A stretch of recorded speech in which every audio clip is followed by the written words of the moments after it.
Maybe they were 15, maybe 18, maybe sitting in a dark room at 2 a.m. clicking on a video link someone sent them with a message like, "Bro, you need to watch this." And for the next 2 hours, something happened. Religion started looking different. The news started sounding different. Money started feeling different. War, politics, banks, media, school, history, suddenly none of it felt neutral anymore.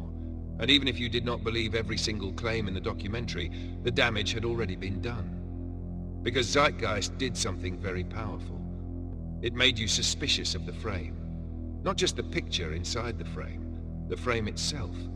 And almost 20 years later, the question is not simply whether Zeitgeist was right or wrong. The real question is this: did it wake people up, or did it break something in them? And maybe even more interesting, are the people who watched it early now living in the same reality that everyone else is only beginning to notice? This is the story of the Zeitgeist generation. The internet before everything became content.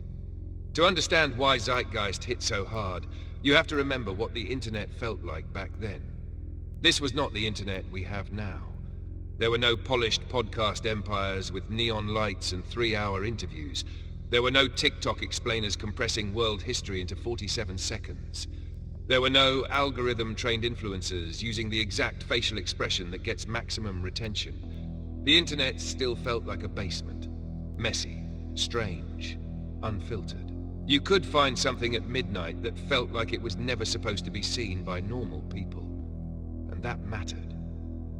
Because people born after 1985 grew up in a strange middle zone.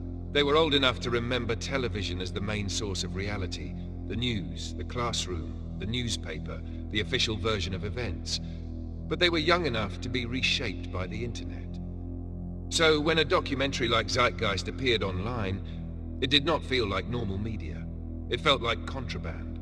It felt like someone had slipped a file under the door. And for a lot of people, it became one of the first times they felt the internet was not just entertainment. It was an alternative reality machine. The movie was created by Peter Joseph and released online in 2007. And whether you love it, hate it, believe it, reject it, or see it as a messy mix of insight and error, it became one of the most influential internet documentaries of its era. The film moved through 3 major ideas.